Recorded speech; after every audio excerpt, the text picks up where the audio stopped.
મૌદા નગરના યુવકો દ્વારા એક વિવાદિત પોસ્ટ મૂકવામાં આવી હતી, જેને લઈ કઠલાલના યુવકોએ મૌદા પોલીસ મથકે ફરિયાદ નોંધાવી હતી.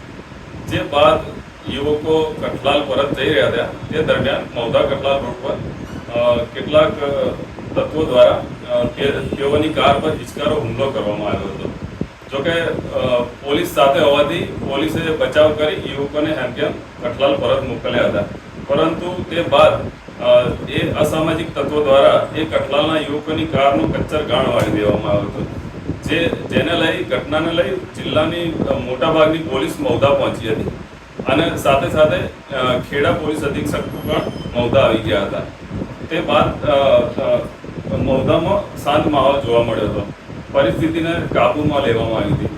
પરંતુ આ ઘટનાને લઈ સ્થાનિક પોલીસ દ્વારા 38 લોકોની સામે નામજોગ ફરિયાદ દાખલ કરવામાં હતી અને અન્ય 100ના ટોળા સામે બિનનામી ફરિયાદ નોંધાઈ હતી. જોકે આ ફરિયાદ બાદ પોલીસે 10 જેટલા તત્વોને અટક કરી મૌદા કોર્ટમાં રજૂ કરી 2.5 દિવસના રિમાન્ડ મેળવ્યા હતા. એટલું જ નહીં, પરંતુ પોસ્ટ મૂકનાર બે ઈસમોને કોર્ટમાં રજૂ કરી 2 દિનના રિમાન્ડ મેળવ્યા હતા. જોકે હાલ મૌદા નગર પોલીસ છાવણીમાં ફેરવાયું છે.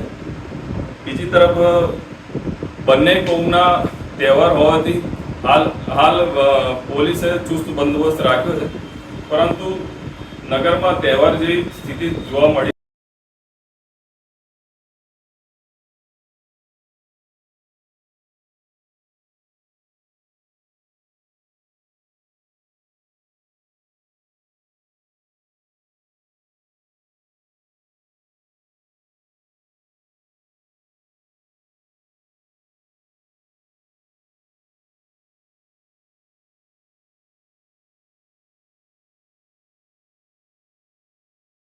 જી સર, પરમ દિવસની ઘટના બાદ હાલ મૌદામાં શું માહોલ છે અને કેટલા આરોપી પકડાયા છે અને શું કાર્યવાહી થઈ?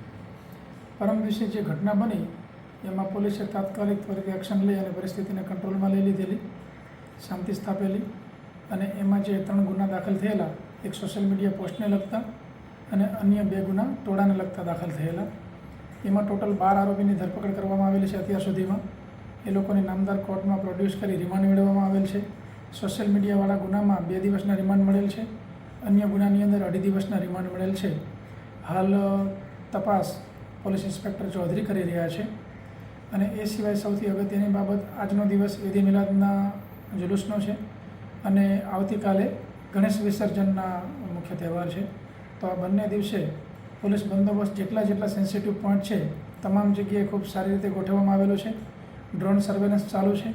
એ સિવાય ટેકનોલોજીમાં વાત કરીએ તો વિડીયોગ્રાફી, બોડી વોર્ન કેમેરા અને અમારા સાયબર સેલ દ્વારા જે મોનિટરિંગ થઈ રહ્યું છે એ પ્રકારે ચુસ્ત બંદોબસ્ત ચાલુ છે.